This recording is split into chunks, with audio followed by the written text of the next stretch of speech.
Good morning, ladies. ברוכות הבאות, ברוכות הנמצאות.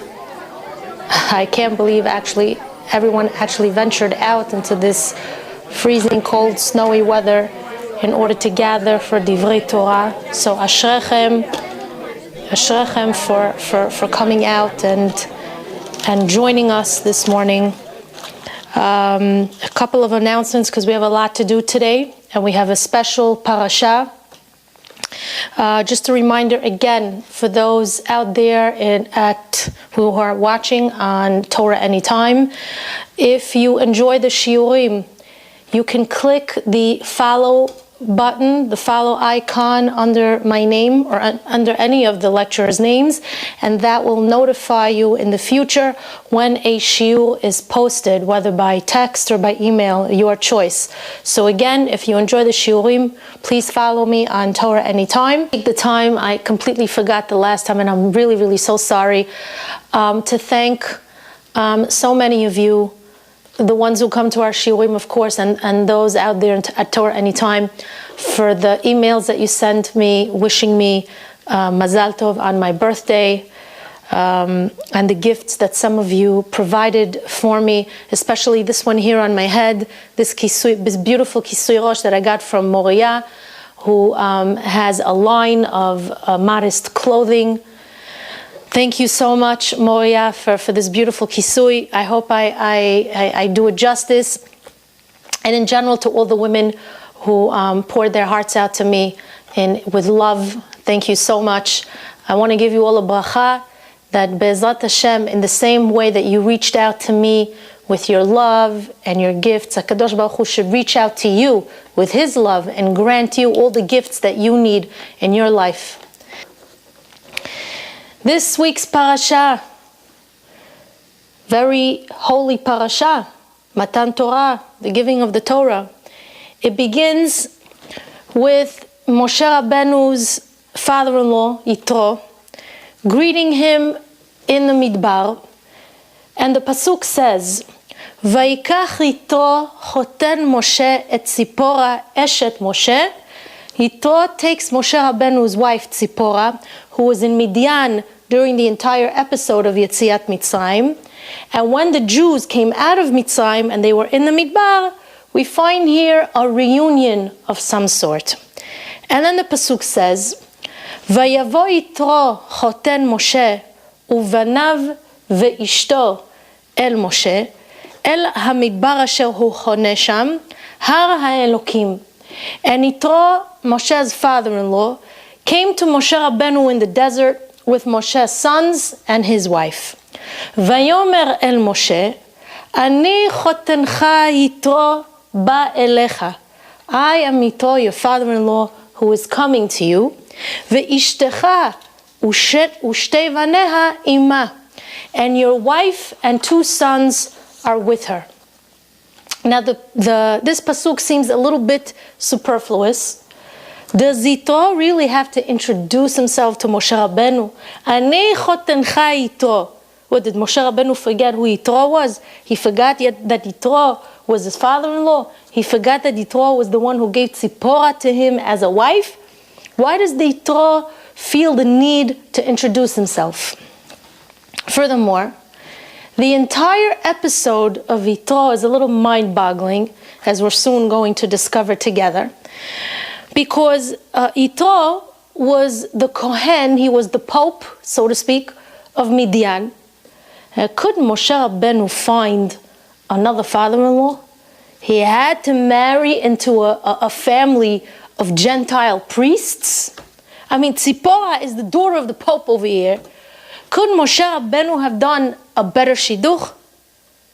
So at first glance, we could say that he settled for the shidduch. But we have to try to understand this. In addition, the kavod, the respect that the Torah gives Yitro is almost unparalleled. I mean, to name an entire parasha after him, and not only is there a parashat Yitro, but it's the parasha of Matan Torah, one of the most important parashiot, we could say almost in the entire Torah. And Yitro's name is highlighted on top. So we have to figure out who Yitro really is, what his life is really all about. How does he find himself in the most noble position in the entire world? And more than that, towards the middle of the parasha, he advises Moshe Rabeinu. He becomes his counsel, and he tells him, listen, Moshe, you're going to weigh yourself out because you're only one man, and the nation is much too large for one man to handle. So you're going to have to appoint judges that can help you lead and assist the nation. And Moshe Rabeinu, amazingly enough, takes Yitro's advice. And now you have an entire Parashat Shoftim that was added to the Torah HaKdosha because it was inspired by Yitro. So not only is Yitro coming as a visitor to Klal Yisrael, but he becomes one of Moshe Rabbeinu's advisors, and his advice is taken seriously and implemented. As a result of that advice, by the way, they appointed 78,600 judges to assist Moshe Rabeinu. Therefore, in order to understand what's really going on over here, we have to go back, as usual, to Bereshit, the beginning of creation, because you have to understand that many of these episodes that we find in the Torah HaKdosha are actually rooted in the beginning. So we're going to go back in time, you and me, and you out there at Torah Anytime. We're going to go back in time to study a very important episode through the eyes of Chazal, of Chachamenu Zichronam Livracha. And once we understand that episode, we'll come back to the present to see if the story of Moshe Rabeinu and Yitro becomes a little bit more clear and apparent to us. So let us begin our journey. In Sefer Bereshit, Chava gives birth to Cain. Now, obviously, Cain is a very significant creation because he's the first child ever to be born. And the Psukim say, Vatosef laledet. Chava gives birth to another child, et achiv et Hevel, his brother Hevel. Vayhi Hevel ro'et tzon. Hevel was a shepherd. V'Kain haya oved adama. And Cain, he worked the ground. He was like a farmer. Vayhi miketz hayamim. And it was after a certain amount of days. Vayave Cain et pri ha'adama mincha la'Hashem. Cain, amid his own greatness and state of prophecy, decides to bring a korban to Hashem. Now you should know that Cain did not have Sefer Vayikra available to him. Cain on his own came up with the good idea of building an altar, building a Mizbeach, and placing something on the Mizbeach in order to give it to Hashem, in order to present to Hashem. So Cain had such a lofty neshama that he on his own was able to come up with this truth that we find later on in Sefer Vayikra. So there's no question that his soul was a great one. Moving on in the Psukim, Vehevel hevi gam hu mi bechorot zono umichalvehem. Hevel also brought a korban. In a way, we could say that Hevel was a copycat, because Cain had the trademark and the concept of korbanot, and Hevel merely made a little adjustment by bringing sheep instead of a korban mincha. And what happens next? HaKadosh Baruch Hu accepts Hevel's korban, and unfortunately he rejects Cain's korban. And this upsets Cain very much. So HaKadosh Baruch Hu asks him, why are you so upset? Why has your face fallen? If you better your ways and you do right, you will be elevated. Vayomer Cain el Hevel achiv, vayhi beyotan basadeh. And Cain says to Hevel, and it was when they were in the fields, Vayakam Cain el Hevel achiv, vayahargehu. And Cain rises up against his brother Hevel, and he kills him. Ladies, did you ever notice that there's something missing from these psukim? The entire dialogue between Cain and Hevel is omitted. It starts out with the words Vayomer Cain el Hevel achiv, but then we're not told what he said to Hevel. The pasuk omits the conversation. But I'm sure we're all curious to know what Cain said, because we're all women. So in order to know what happened, we have to study the words of Targum Yonatan ben Uziel alav shalom. He says that Cain told Hevel the following. He says, Hevel, let's take a walk outside. Let's go out to the field. And they both go out to take a walk in the field. And Cain continues saying, it seems to me that Hashem created the world with mercy. But it also seems to me that HaKadosh Baruch Hu doesn't run the world with justice. Hashem doesn't reward people according to the fruits of their labor.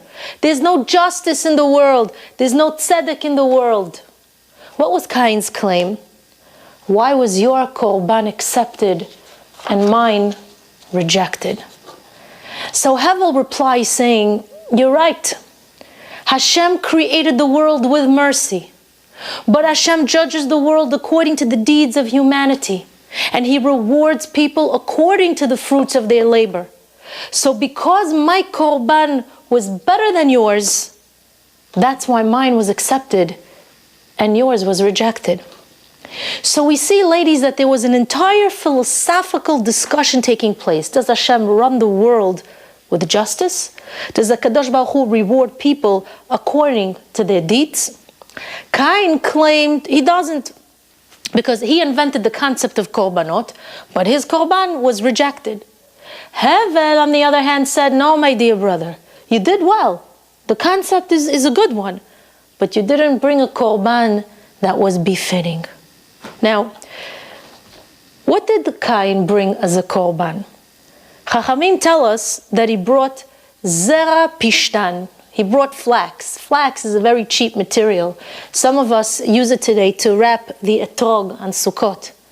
So Cain took a bunch of flax and he put it on top of the mizbeach. But that wasn't befitting. Now, how did the Chachamim know that it was flax? It doesn't tell us anywhere that it was pishtan. The pasuk says, "Vayave Cain et pri ha'adama mincha laHashem." The Torah tells us that he brought a mincha. Now, usually when you hear the word mincha, we think of the korban mincha, which was actually flour, oil, or some kind of sense offering. But the Targum Yonatan tells us that a mincha is tikruvta. Tikruvta in Aramaic means a korban. So a mincha is a korban. So whenever we see the word korban in the Torah, it means, according to the Targum, it was tikruvta. But in our pasuk, the word mincha is used, and yet the Targum explains it as tikruvta. It was a korban. Why?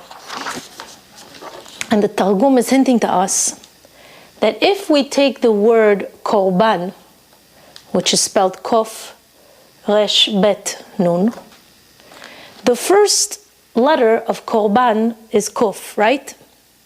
But if you would spell out the letter kof, which is kuf, vav, pei, so the last letter of the word kof, if it's spelled out, is pei, right? The letter resh in the word korban, if you would spell it out, resh yud shin, the last letter of the letter resh spelled out is shin. The letter bet in the word korban, if you would spell it out, bet yud taf, that last letter is taf. And the letter nun in the word korban, if you would spell it out, nun, vav nun, nun, the last letter is also a nun. Well, guess what? A new word is formed, and that word is pishtan, peleplot. And therefore the Targum Yonatan is hinting to us that it's a mincha, it's tikruvta, it's a korban. So we should know that the korban that Cain brought was pishtan. Now what did Hevel bring? He brought sheep. He brought wool. Now wool is considered chashuv. It's considered rich. And as a result of this disparity of the korbanot, Cain became jealous of Hevel and he killed him. So we see that the original machloket of Cain and Hevel was over wool and flax. By the way, interestingly, that's why the Torah HaKadosha forbids sha'atnez. That's why we're not permitted to wear a combination of wool and linen, because the original fight, the first murder that took place in the world was as a result of these two products, of tzemer or pishtin. And therefore Kadosh Baruch Hu said, forever these two products will not come together. So whenever we buy a suit, a coat, a skirt that we realize is made from wool, it is checked for shatnez, because those two products are a reminder of the destruction that came about to mankind, the first murder that took place as a result of this machloket. So what happened? Cain proceeds with the debate, and he says, there's no judge in the world, there's no judgment in the world, and there's no olam haba. There's no reward for the tzaddikim, and there's no punishment for the reshaim. Wow.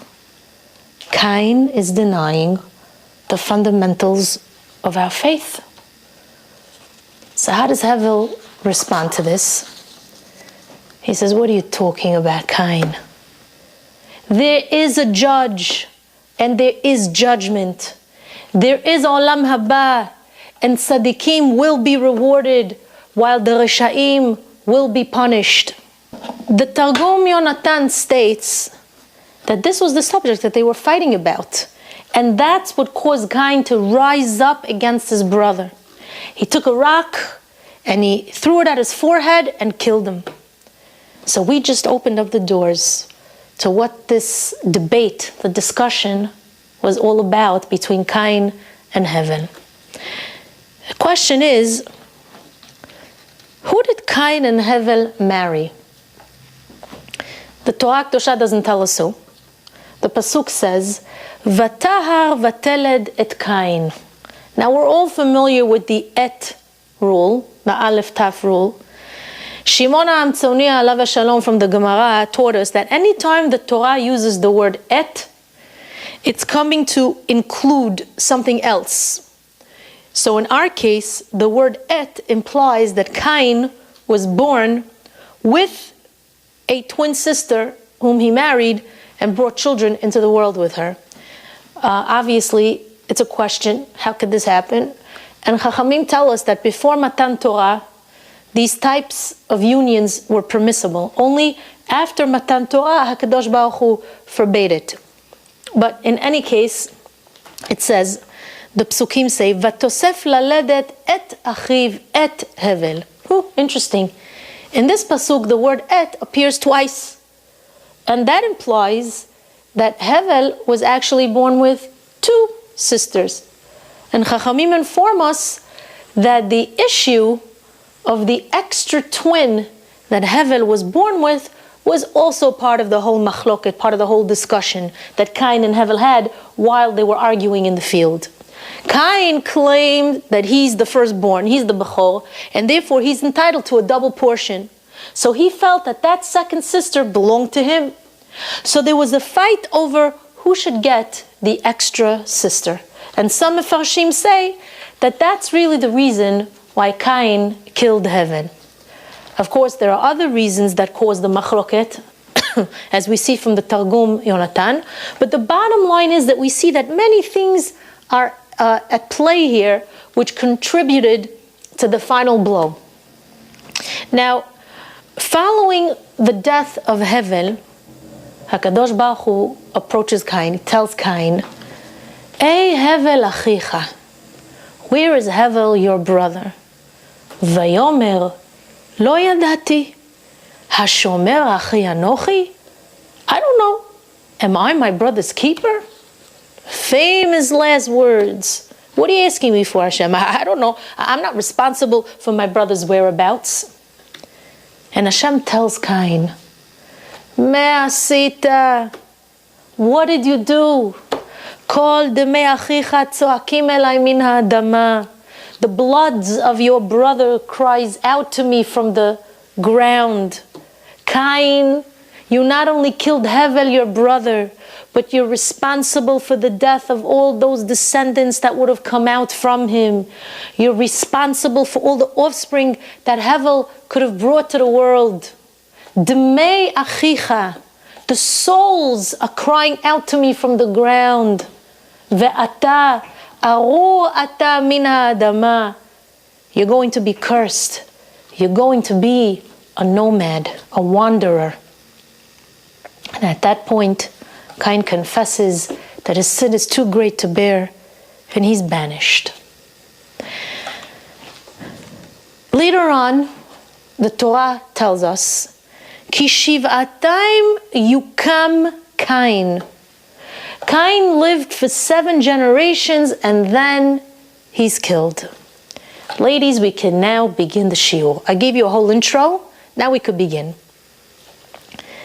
This pasuk, ladies, is giving us tremendous insight as to what occurred with Cain.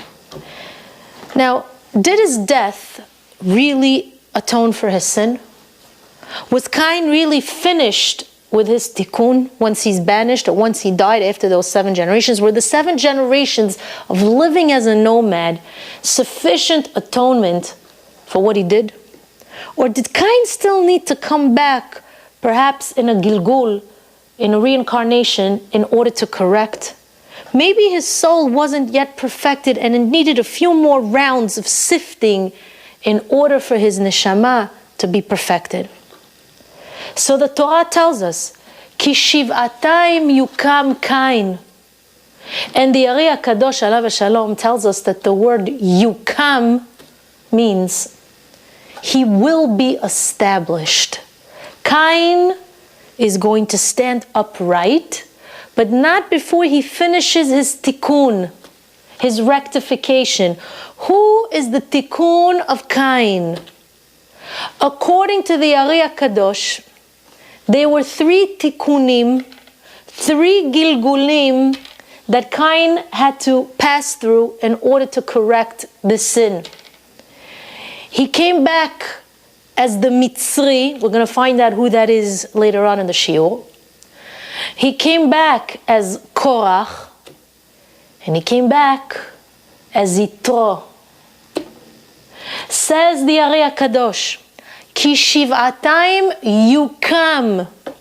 Yukam is Rashi Tevot, Yitro, Korach, Mitzri. Oh. So now, ladies, we're going to travel onto an entire new path in order to figure out the journeys of Cain's neshama, how by going through these different bodies, it reached its ultimate tikkun. So we're going to begin with the Mitzri, the Egyptian, which was his first tikkun. In Sefer Shemot, it says, Vayehi bayamim hahem, Vayigdal Moshe. Moshe Rabeinu is maturing and he goes out to see the suffering of his brothers. Vayar ish Mitzri makeh ish ivri me'echav.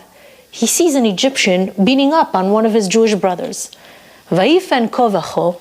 He looks both ways to see, to make sure that no one is there. And when the coast is clear, Vayach et ha-Mitzri vayatmenehu bachol.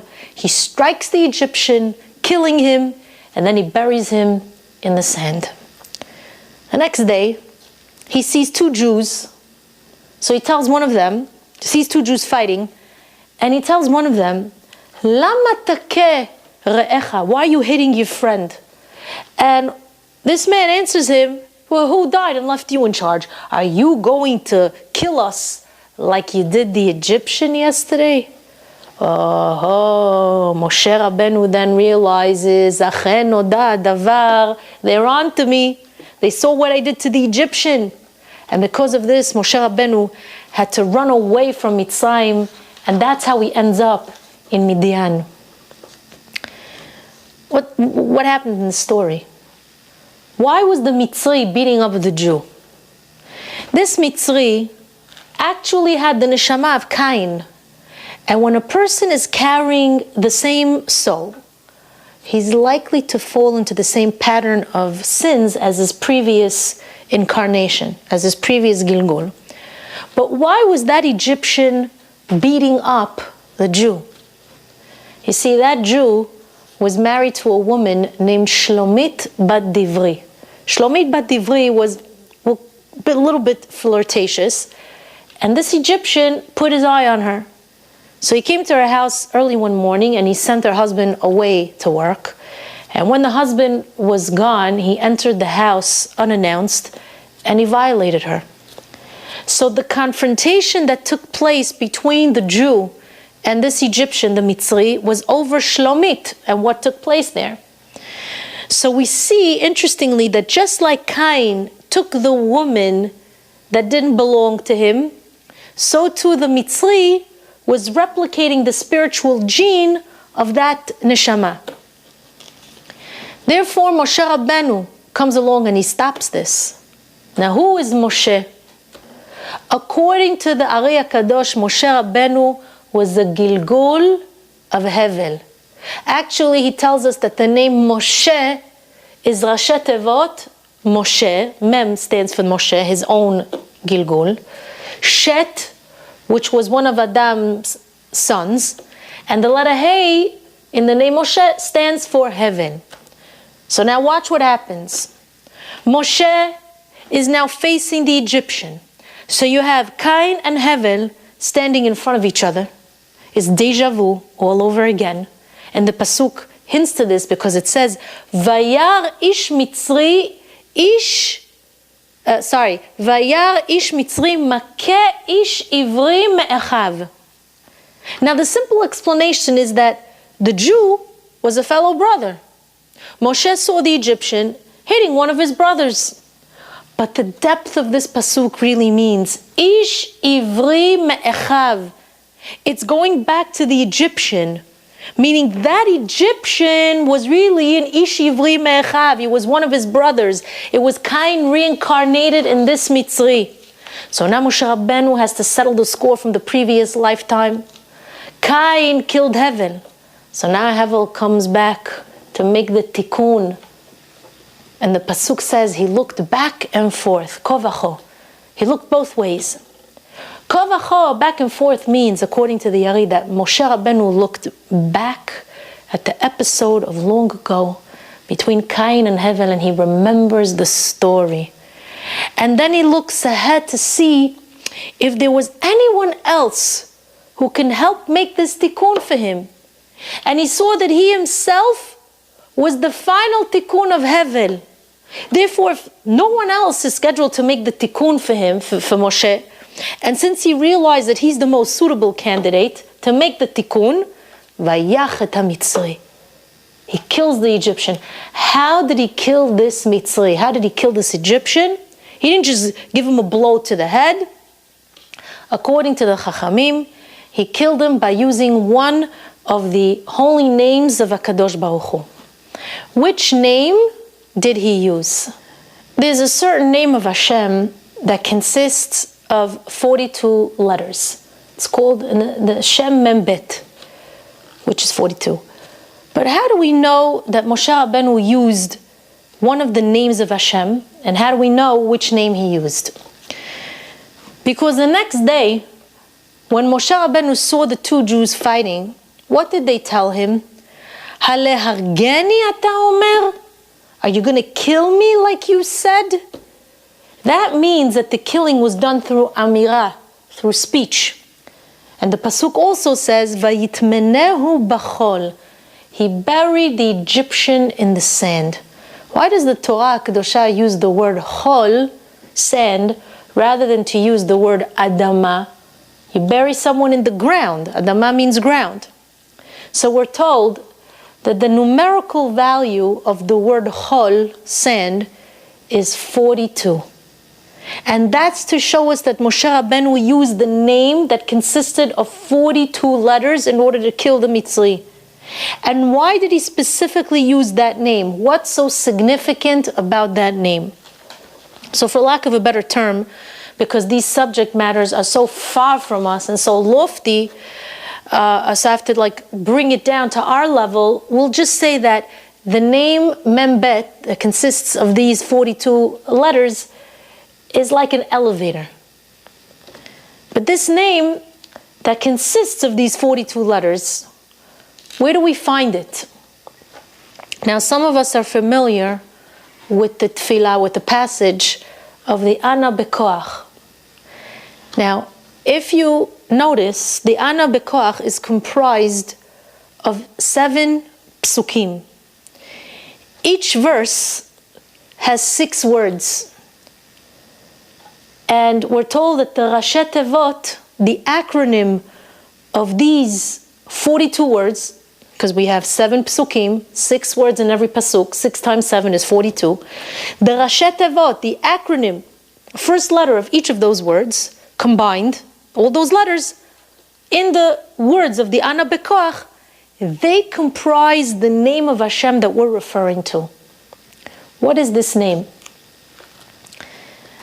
Well, in this week's Haftarah, we read about the Malachim. It says that the angels have wings. What do they do with their wings? Shtayim yachaseh panav. They have 6 wings. 2 of their wings are used to cover their face. Shtayim yachaseh raglav. 2 of their wings are used to cover their feet. V'shtayim ya'ofef. And with the other 2 wings, they use them to fly. We're talking about very lofty matters, ladies.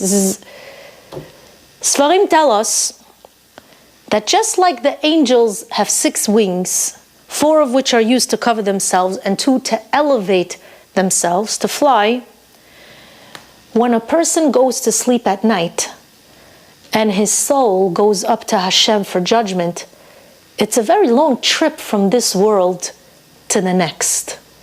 So your neshama needs to fly up.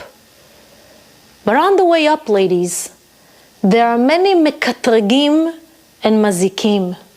There are many negative interferences and forces that could hurt you on your way up. So the soul needs protection. How do we insulate the neshama before we go to sleep so that while the soul is going up to give its din v'chashbon, it can come back safely, could be protected? Chachamim tell us we recite the Ana Bekoach in Kriyat Shema.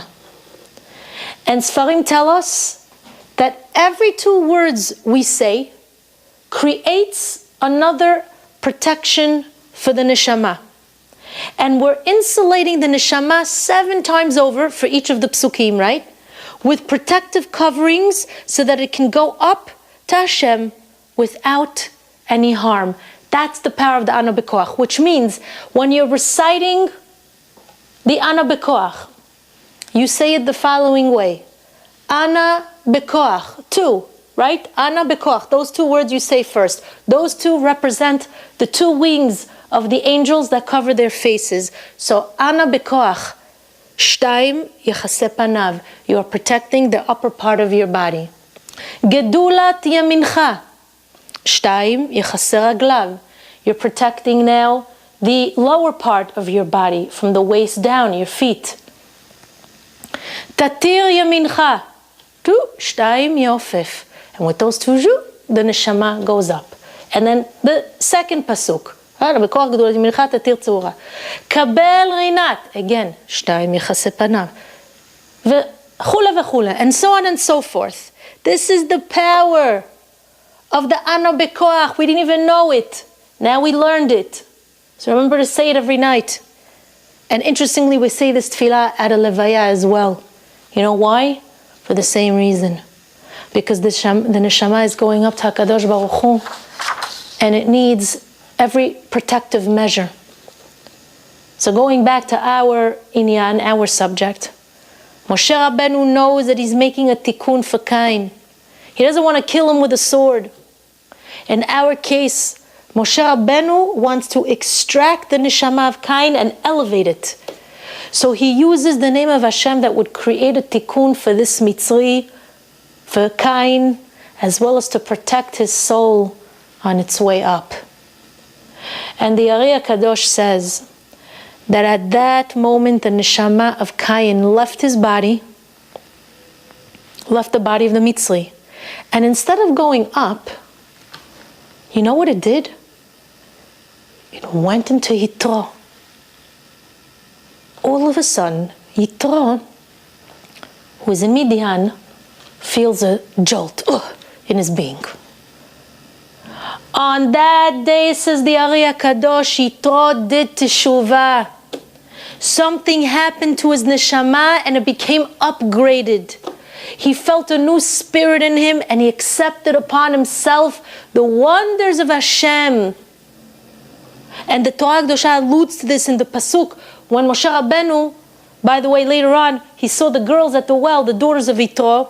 What does it say there? It says, "Vatavona el Reuel avihen, vayomer madua mihartem bo hayom." Yitro makes a prophetic statement because the word madua means why. So simply speaking, he's asking the daughters, why did you come home early today from the well?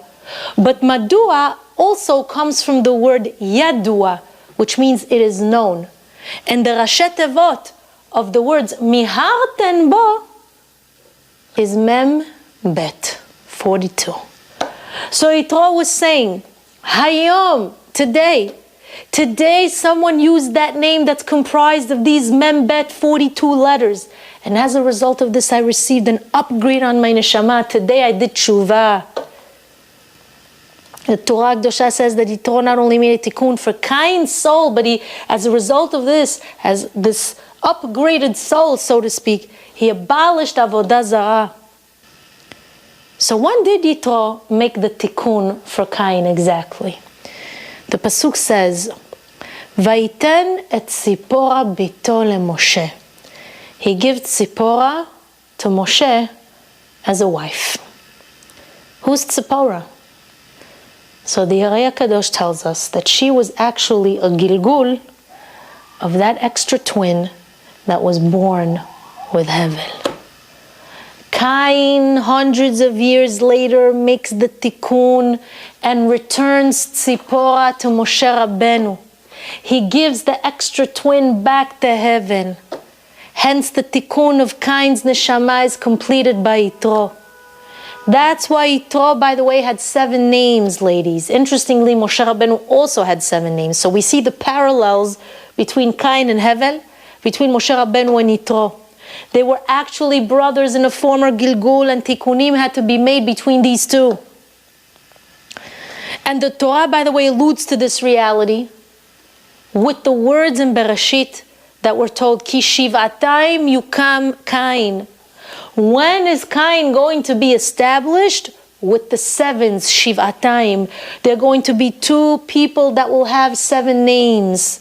And when this happens, that's when the tikkun will be made. Ki shivatayim, with the 7s. Moshe had 7 names and Yitro had 7 names. They were brothers. Tzipora was really his twin sister who had to be returned to him from a previous Gilgul. Interestingly, just to add another piece to the puzzle, one of Yitro's names, of the 7 names, was Keni. Why was he called Keni? Keni has the same letters as Cain. Keni in the reverse is also Rashet Tevot, Yitro, Nefesh, Cain. Yitro made the tikkun on the Nefesh of Cain, hence the name Keni. This is all amazing. I mean, you gotta hold on to your seats for this. It's all like lofty, esoterical, mystical teachings. Now, we said earlier that when Yitro tells his daughters, you came home early from the well today, he was alluding to the fact that something big took place that day. So they agree, and they say, Ish Mitzri hitzilanu. An Egyptian man saved us. Now, Moshe Rabeinu was not an Egyptian. Why did they refer to him as such? Chachamim tell us is because they understood that the tikkun was made with the ish mitzri. They were saying, Abba, the ball is in our court now. It's shifting to us. The ish mitzri saved us. Because the tikkun of Cain is settled and now there's no more jealousy and one of us can marry this man. Whichever one of us belongs to Hevel should be married to this man. And Yitro agrees and he says, Ve'ayo. Interestingly, this word sounds very familiar to another word in Bereshit. When HaKadosh Baruch Hu comes to Cain and he asks, Ey Hevel achicha, where's your brother Hevel?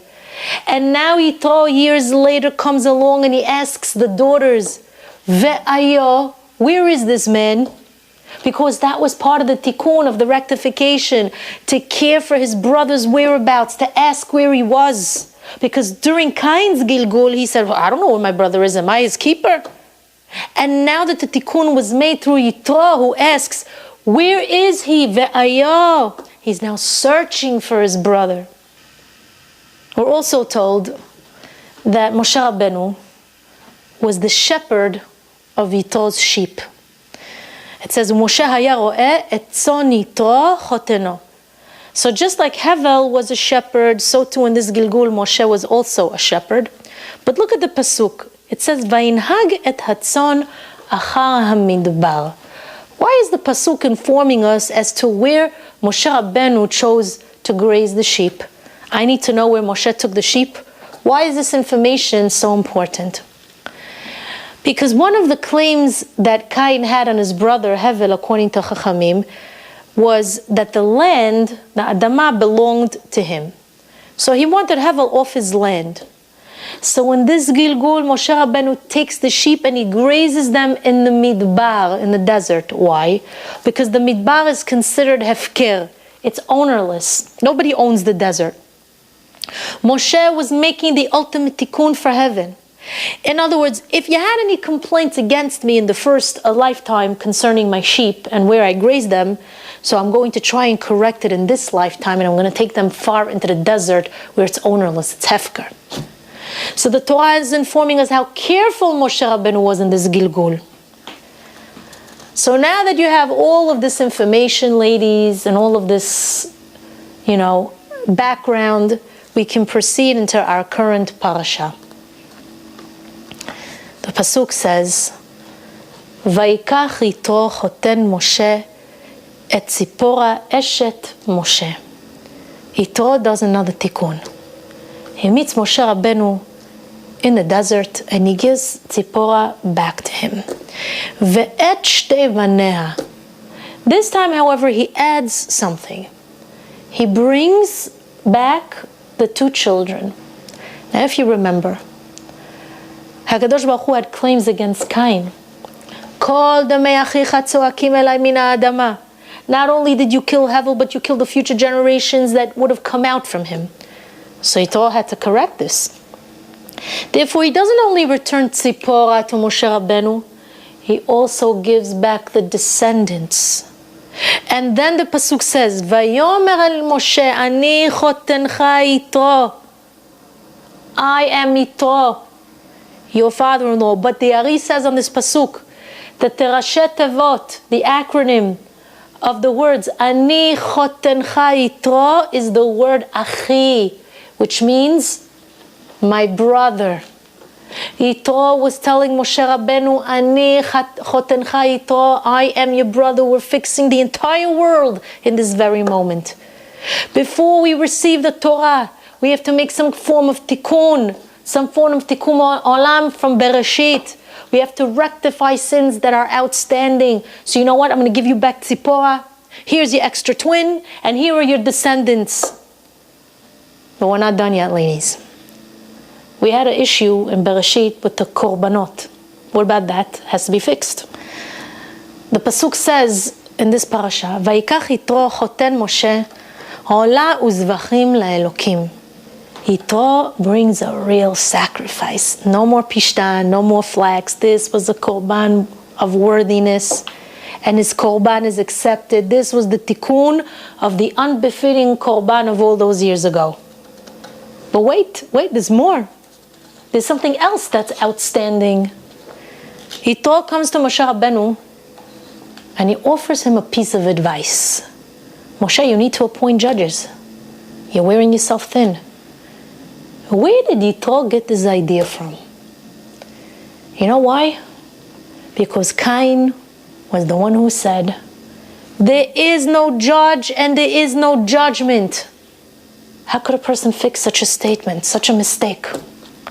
So Yitro, years later, who had the soul of Cain, corrects this by saying, you need to appoint judges, Moshe. There are judges and there is judgment. You need to have a court system. You need to have dayanim. There is truth, there is reward, and there is punishment. That's the tikkun of Yitro, ladies. That's the tikkun of Cain. The idea, the advice had to come from Yitro. And Moshe Rabeinu was waiting for this idea. He knew that the tikkun was necessary. He just needed to wait and hear it straight from Yitro, from the mouth of his brother. And once that advice was given, Moshe Rabeinu immediately implements it, because that was part of the tikkun that he had to make. But listen to how wonderful this story is. Why does Yitro feel that Moshe Rabeinu has to appoint judges? Because if you don't, my dear brother, you're going to wear yourself out. It's going to kill you. In the first Gilgul, Cain killed Hevel without a thought to his life. In the second Gilgul, he's involved in protecting his life, in saving his life, and watching out for him, caring for him. If you don't appoint judges, Moshe, you're going to wear yourself out, and then I'm going to lose you again. So Yitro gives Moshe advice for the sake of preserving his life, in order to fix what he did the first time around, in order to correct the mistake of not caring enough for his brother and for killing him.